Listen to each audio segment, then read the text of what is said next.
check. I would spend more time beating myself up for doing it wrong, for not being like everyone else, for failing myself, for not being good enough. That's what I spent the majority of my day doing. Trying to be a business owner and doing it on your own as an ADHD parent had a lot of unforeseen circumstances. Hi, I'm Cody. I don't even know my own name. Hi, I'm Coach Bruce, and I'm a life coach for ADHD parents. The struggle was real.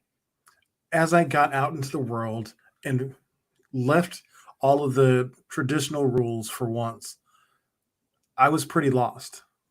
I was constantly slamming my head against the wall, figuring out why can I not do this?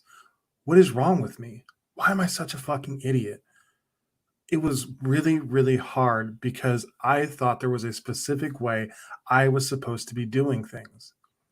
And for the majority of normal people, there is. But I wasn't ever able to really figure out how that worked for me. I couldn't figure out what it looked like for me to do things in this normal, um, regimented way in a business, do a normal, regimented day as a father, show up as a husband, take care of my body, have some relationship with God. It didn't make any sense. There just simply was not enough time in the day for me to be a four-dimensional man. And I struggled. I started to feel like I was crazy. I started to feel like what the world was expecting of me was impossible. There was no way that I was ever going to be enough to be all of those things at the same time. And what I learned after over a year of being a struggling entrepreneur was that maybe I wasn't supposed to do it like everybody else. Maybe I'm not like them. Maybe I'm different and that's not a bad thing. Maybe my difference is what is actually special about me. And in that moment, I had an epiphany. Maybe I should stop trying to change who I am and just change how I do things.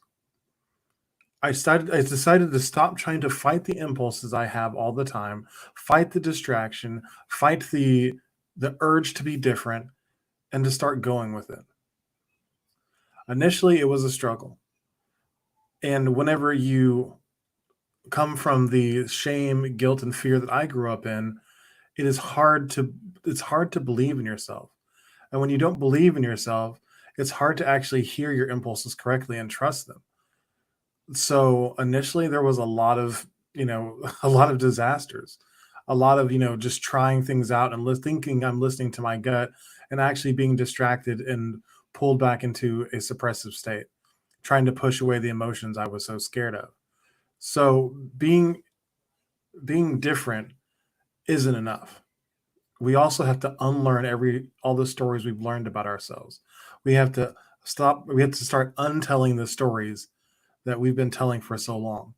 All the limiting beliefs that we've put on ourselves have to get broken in order for your in order for your inner voice to be able to speak loud and clear.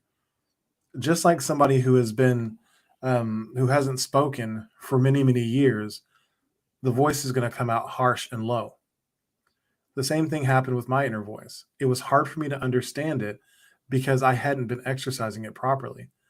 I'd been taught to ignore and suppress that voice inside me, to sit still, to not talk so much, to turn myself down, to fit in the box, to show up like everybody else. I was told that I was not meant to be the way that I am. And I am fine. I am perfect as me. I am the only one of me that there can be. So whenever I was told that's not how you're supposed to be, that was a lie. I was exactly how I was supposed to be. Now, does that mean that I should never change myself for anybody or anything? No. I absolutely should change in the way that I should grow towards the goals that matter to me. Nobody else should have any sovereignty over who I am unless I want them to. If my wife wants me to be less of something, I'm going to have like, that's going to be a conversation I'm willing to have because she means everything to me. If somebody else off the street tells me to, hey, can you be quiet? I'm probably going to tell them to go fuck themselves because I am allowed to take up just as much space as anybody else. I was born onto this earth like everybody else, and I deserve the right to exist. Although I was told that I was not supposed to exist the way that I do for many years of my life. So those stories had to be broken before I could learn to listen to my impulses. I had to also learn to tell the truth for the first time in my life. I had to learn to tell the truth about the fear that I had about trying to be myself. I had to tell the truth about the shame and regret and guilt that I felt about all of the things I'd done wrong. I had to tell the truth about the inner dialogue that was constantly going on in my head, telling me how stupid I was. I had to start to come to terms in honesty with all of these things because until I could not hear my inner voice. I couldn't trust my impulses to that point because all of them were trying to get away from pain. Nothing about my life was about trying to design a plan to retrieve a goal. I wasn't about results yet. But after doing the work and figuring out what it is that was blocking me, the obstacles in my own mind that were limiting me, once I was able to start breaking those down and seeing that really the biggest block to me was me and the stories I told that I wasn't enough, whenever I started to truly understand that, I realized I am enough. And in that, I do not have to live life like everybody has always told me to. I can design the life I choose to live and make it happen.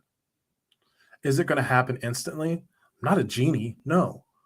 But if I continue to do the work day after day, have the goal that is guiding my work, and trust my instincts as to how to get it done, then I can accomplish anything.